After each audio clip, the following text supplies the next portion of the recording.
Ladies and gentlemen, I am very disappointed. And I am disappointed because of this question. I hope someone can help us understand.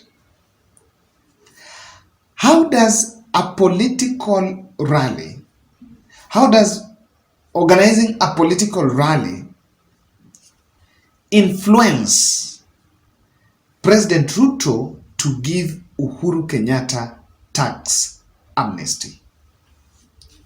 How? How?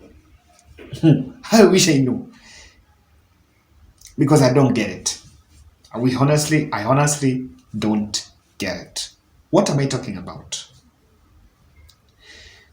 Last week, President Ruto and the UDA team attended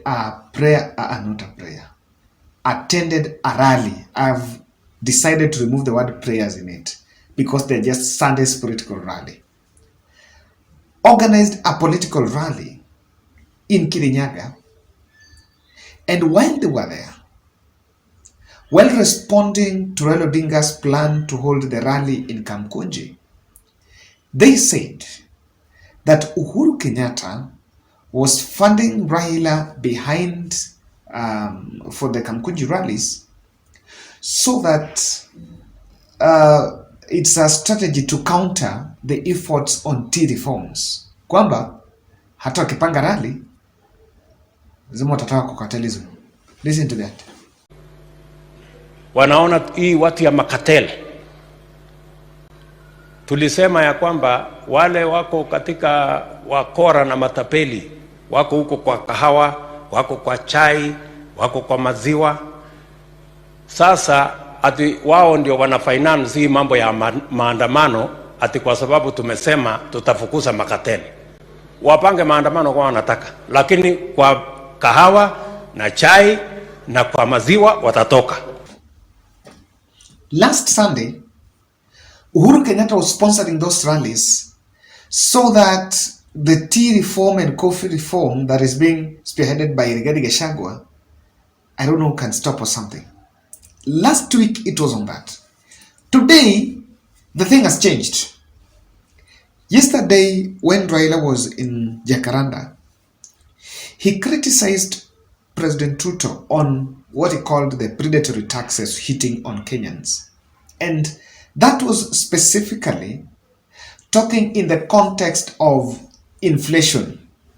And let me read for you this tweet. This is a tweet by the chair of COFEC, if I'm not wrong, Stephen Mutoro. I stand with President Ruto. I'll keep on that lane. But his economic advisors are either over-optimistic or misleading him.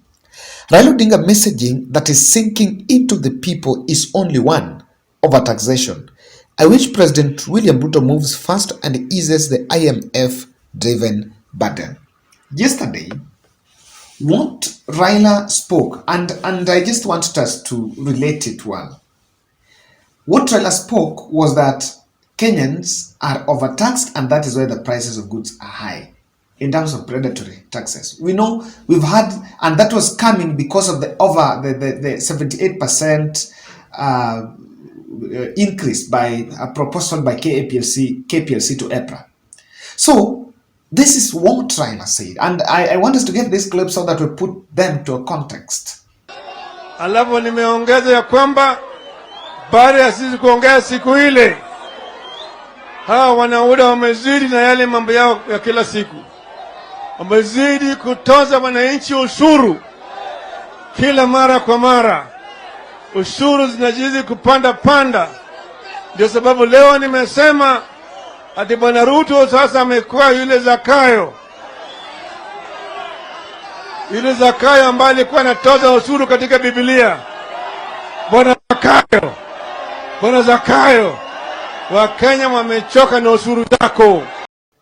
Now, today, they woke up in the morning and the president tweaked the whole story. Last week, before Raila went to Kamkunji was sponsored by Uhuru.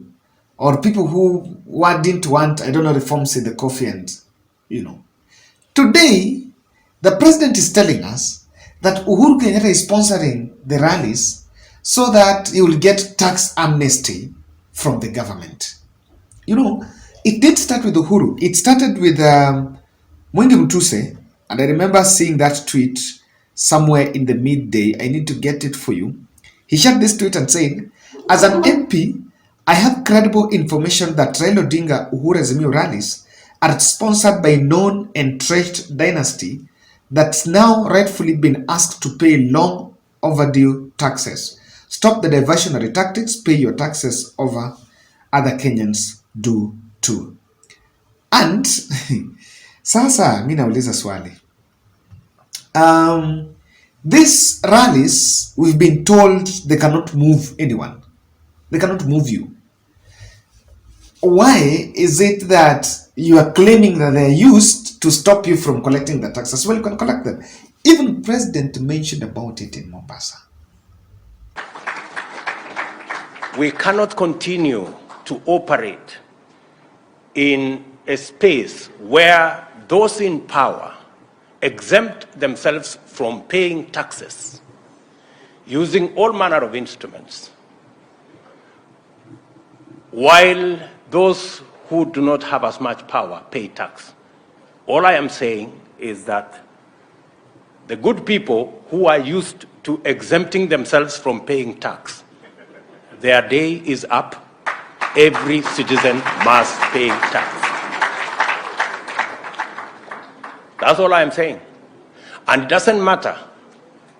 Even if they sponsor demonstrations so that they don't pay tax, I want to promise them they will pay tax. There's no more exemption. This country is not the animal farm, where some are more equal than others. We are going to have a society where every citizen carries a fair share of our burden to raise taxes. I am not talking about additional taxes. I am talking about taxes that have been agreed upon by Parliament and signed into law.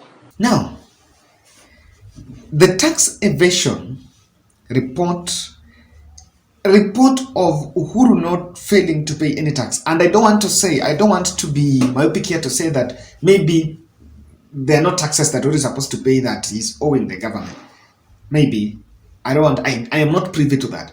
But what I know here is there is no recent publication by either mainstream or broadcast media on the pending taxes by Uhuru Muigai Kenyatta. Hakuna. There is no report. And I think the media houses should do us a favor and just ask the president what, how much, which companies, and what is it, so that we know. Otherwise, we are resorting and consuming political propaganda. By the way, that's the truth. If you can't give us the figures, you can't give us which companies, then you're telling us hote na si tuliambiwa wa Kenya, jingo lisha Kenya. Sasa jinga ni kina nani jamani? Si mnafaa kutuambie kwamba inakwaje? Huwezi sema huyu hajalipa lakini you're not giving us figures or evidence. And even if Uhuru Kenyatta wants amnesty, tax amnesty from William Ruto, do you think that the rallies is a way to negotiate for it? Do you think? Even if so, si kuna vitu anaweza fanya. Uhuru cannot call President Ruto. They were friends for more than 6 years. Cannot call President Ruto and reach a deal on the tax, even if there is something like that. Do William Ruto want to tell us that the only way that Uhuru Kenyatta can use to negotiate his taxes is by sponsoring rallies? And what is to be sponsored there? Ile ni tent. Jamani kwenye magari zao. What is it? Fana. But on this one, on this one. And I want to tell you, this was a sustained propaganda.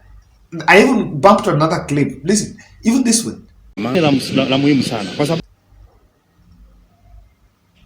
Na hawa watu, I think Kenyans must be very keen. Side shows. I can tell you, yesterday night, when William Ruto listened to Raila Odinga's speech, his biggest challenge was the question of overtaxation. So, when you come and tweak it that it's Uhuru funding them, you just want to tweak the overtaxation question. The taxes that is affecting the common man hapa chini is the taxes that is taxed on these goods, the Kenya Power. This one's on tokens. The tokens are already high. The taxes on fuel, those are the ones Kenyans are talking about now. The blue-eyed taxes is for government collection, and they can't do it. I want to tell President Ruto one thing. I mean, it's not a must list. I know he may not even listen to me. Maybe he may not get it. Ruto, there are people who are in government. These people were facing tax evasion cases. Some of those cases were dropped because they were called politically charged. There are also people who worked with Uhuru Kenyatta and they felt Uhuru Kenyatta mistreated them. As fate will have its way, they are back in government. These people should not lie to you, or rather should not wink you to start chasing after Uhuru Muigai Kenyatta. I think let Uhuru rest. Achanini na Uhuru. Jamani, achanini na Uhuru. Hata kama Raila is the one in the question. Raila is a man enough, and Raila has been in politics. Raila has been doing this. This is not the first time Raila is calling rallies. He's been doing rallies. So, what is so special that this is the only one that can be sponsored by Ruto, by Uhuru? I want to tell you, Kenyans,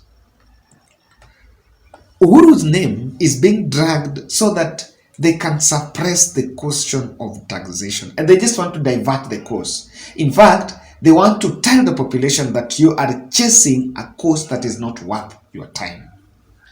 When people attended Jacaranda, realized that, hey, even when there is another rally that is going to be organized, and they are saying, look here, hizo rallies ni ya to make sure Uhuru hajalipa tax, is to tell the people that don't go. And that is an indication that they are uncomfortable with the turnout. I don't think it's fair. If William Ruto has a problem and he believes that he can't go to collect taxes from Uhuru's companies directly, Uhuru is your friend. You have Uhuru's number. Call the president. There is no way a rally in Kamkunji can stop KRA from collecting that. No way. It doesn't work that way. Ama nini hatujui. Ati ni kudanganya wa Kenya jamani. Let's just keep it as it should. The propaganda to tweak the taxation question, and that's why they have resorted to that propaganda. And I think Ruto is pulling a sympathy card as we talk. Ruto is seeing that Raila is charging towards him. And he's now believing, he's trying to pull a sympathy card that kwa sababu mimi ni mtoto maskini nilipata, mabwenyenye wameungana kunipigana na mimi. That's what they're doing. And that's why the information is about a dynasty. It's about a dynasty. So, in fact, he's simply saying that Uhuru is fighting him. Could be that is the new wave of cementing Mount Kenya. I'm coming back with that analysis.